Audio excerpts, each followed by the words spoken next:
have reached Red Steele's Awesome Toy Collector Review.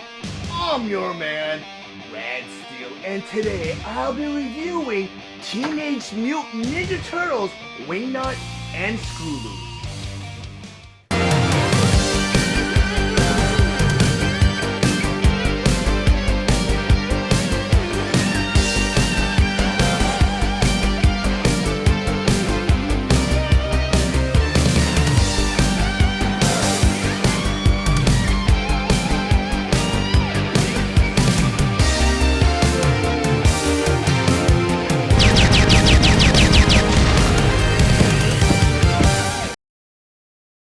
Teenage Mutant Ninja Turtles, Wingnut and Screwloose. But before I get to the actual review, I just want to go over some of the spectacular details on this packaging. Up front here, that typical display window showing you both the figure and all of their accessories inside. Now up here in the corner you have the Nickelodeon logo. Then up here it says Wingnut and Screwloose. Then down here in the center you have the Teenage Mutant Ninja Turtles logo. Then over here you have an animated cell of Wingnut and Screwloose. Then on top of the packaging here, you have the Nickelodeon logo, and you have the Teenage Mutant Ninja Turtles logo. Then on the side of the packaging here, again you have the Nickelodeon logo, along with the Teenage Mutant Ninja Turtles logo, and below that you have an actual picture of the actual Wingnut figure. Then on the other side of the packaging here, you have almost the exact same things, but you have the Screwloose action figure. And on the back of the packaging here, up in the corner you have the Nickelodeon logo, along with the Teenage Mutant Ninja Turtles logo. Down here it says Wingnut Screwloose. And below that it says, after accidentally being exposed to radioactive ooze, 4 ordinary household pets are transformed into a band of wisecracking, pizza-loving, villain-dicing, adolescent reptiles. Meet Leonardo, the super cool, sword-wielding leader. Raphael, the hot-headed, hurling manholes and one-liners in rapid succession.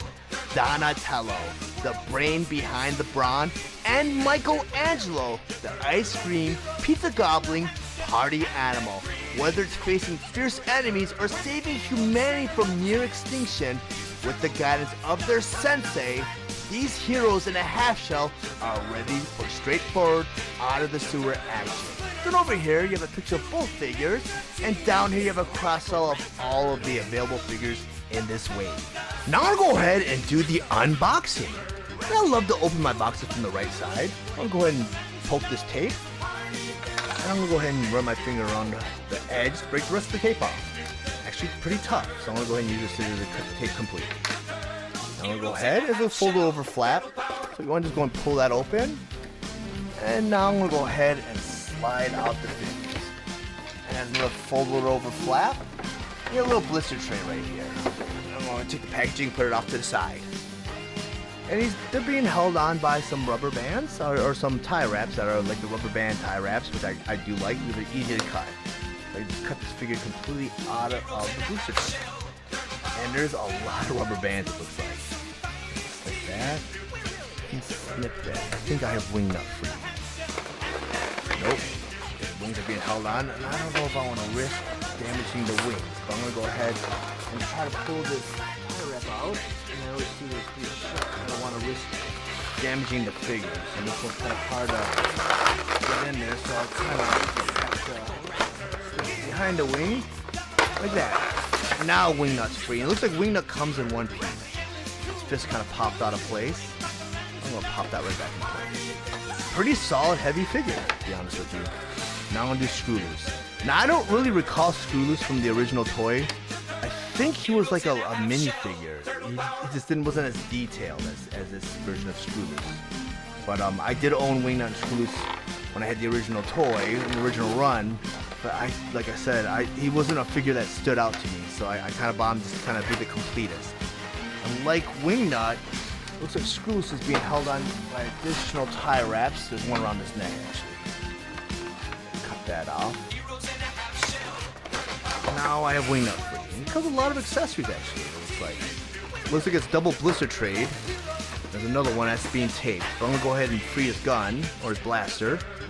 Can't use gun on YouTube. You have this blaster here. It's pretty solid.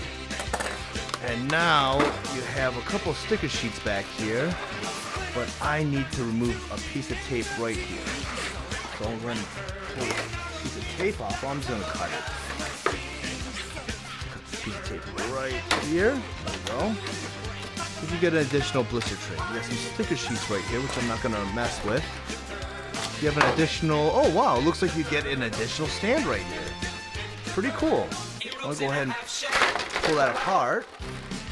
Really nice touch. You got 2 blister trays, you got additional hands, you get a stand. Teenage Mutant Ninja Turtles, Wingnut and Screwloose. Wingnut and Screwloose were released on November 1st, 2021 with the suggested retail price of $64.99, and they were sold exclusively at Target. Wingnut and Screwloose were released along with the other Teenage Mutant Ninja Turtles 2-pack, Dirtbag, and Ground Chuck. Each figure has 26 points of articulation, and their accessories include Wingnut's laser rifle, a sticker label sheet, 4 swappable hands, and a NECA flight stand. Wingnut stands 8 inches tall and Screwloose stands 4 inches tall.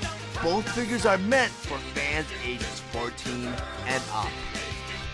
Now that Wingnut on my display table, just want to go over some of his play features and accessories, first by talking about his swappable hands. He does come with 4 additional swappable hands. You have 2 that are semi-closed like this. You have 2 that are kind of open like this. His default fists are closed. I'm going to go ahead and pop on this semi-open fist because I have to go over the next accessory with this fist. If we were to interchange any of these fists, it's pretty standard. You just pop off the fist. They come off really easy because the peg's really short. You got a porthole in the wrist. You take this fist and just plug it right in. Just like that. And now you have Wingnut with this new interchangeable hand. And I put this interchangeable hand because I want to talk about the next accessory, and that is his laser rifle. And this laser rifle is stupendous. I mean, there's lots of detail. You got scope detail, you got a target detail, and it's colored. I mean, it's so shaded, so it looks like it's right out of the animated series, as does Wingnut. Wingnut looks like he's out of the animated series. He looks like a living animated cell. There's so much great detail. Or to arm him with his laser rifle, you just pop it right into this open fist. And the cool thing is, I mean, Wingnut's very heavy, so I'm kind of hunched over to kind of balance him out so he doesn't fall over. But with the semi-open fist, you'll notice that the fist is shaped kind of like in a square, like a square peg. That's so he can grip his laser rifle with each one of these additional semi-open hands. Really cool. Another cool detail they did with Wingnut was, you slide the laser rifle far enough into his hand, you notice that the index finger goes right towards the trigger, so it looks like he's kind of, you know, he's ready to pull that trigger. Really cool touch. But I think they did a great job. I mean, as you can see, the blaster's kind of, or the laser rifle's kind of pulling Wingnut down a little bit because the weight of the blaster is even pretty heavy. I mean, Wingnut is Wingnut's a really solid figure. Really cool figure. A really nice touch they added to Wingnut was, I mean, they could have done it the lazy way and molded the actual bat wing and the robotic wing out of one plastic, right, and just paint it. But they actually went ahead and they molded out of 2 different plastics where you could actually take this off, I believe. I just don't want to do it right now because I don't want to risk breaking them because I'm not sure how to take this off. But it looks like you clip on this wing somehow. It's really, really cool. It's a separate mold, but it's glued on. But as you can see with the wings sticking out of the shirt too, there's some rips around that little hole where his wings poke out of his shirt. It's really cool touch. I mean, he's got a tail here and it popped out, but it's got some articulation. You just peg it right back in. I mean, there's a hinge joint right there where it goes up and down, and it's got a ball socket, like a peg, that goes around. Really nice touch. I mean, his figures, I mean, it's not a mainstream figure, or he's not a well-known figure, but I mean, they put a lot of love in his figure regardless. Lots of detail, even with the wing. You got these right here, like, I think they're thrusters. Because I did own an original Wingnut from the original Turtle series. He just didn't stand out because I think he came out towards the end of when I was collecting the figures. And they were just popping out figures left and right. Wingnut wasn't one of those standout figures. But looking at the NECA version of, or NECA version of Wingnut, he's fantastic. They did a great job with him. And I wish there was more to Wingnut so I could actually enjoy some more backstory behind Wingnut. Because you also get his companion, Screwloose. And I do remember Wingnut Screwloose primarily because of Screwloose. Screwloose was more of an accessory with the original figure. And Screwloose was gross. I mean, a lot of the original Turtle figures were just gross. They had a lot pretty heavy on the gross factor. And I remember Screwloose having like the mosquito eyes, and I hate mosquitoes, so I thought Screwloose was just gross. And from what I can remember, and correct me if I'm wrong, he was molded out of one colored plastic. He was, like I said, an accessory. So he didn't really stand out either. So he wasn't really a big figure. And I know when he came out, and I did do some research on Wingnut and Screwloose, and he did appear on an episode where he was a villain. I believe he was a good guy from what I can remember.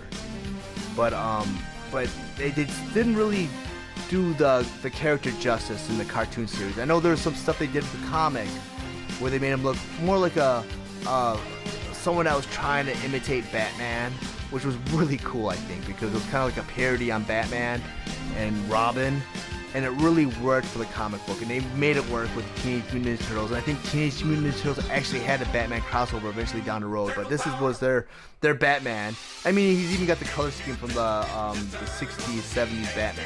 The blue and the grayish blue, which is really, really cool. But Screwloose also comes with a NECA flight stand, which is an awesome additional bonus right here. And the way you arm or you put Screwloose in there, you get this little pincher right there. So you take Screwloose, you put him right in the stand. So if you want Screwloose floating around with his companion, Wingnut, you get that going on too. Really cool. I think NECA does a great job with their turtle figures. I really enjoy them. I mean, they make a lot of obscure figures, but I mean, they're fun to collect nonetheless because the way they make them pop. I mean, the cell shading, and they just look like they jump right out of the TV screen, right into your hands, pretty much. It's just a great figure, great set. I would recommend it because I'm just loving these NECA versions of the Teenage Mutant Ninja Turtle animated figures. If you guys found any of the information in this review valuable, please like and share this video. Also, if you really enjoy my content, please subscribe to my channel. And while you're there, click the bell to be notified of any future videos. I want to thank you guys for watching Steele's Awesome Toy Collector Review. I'll check you guys out next time.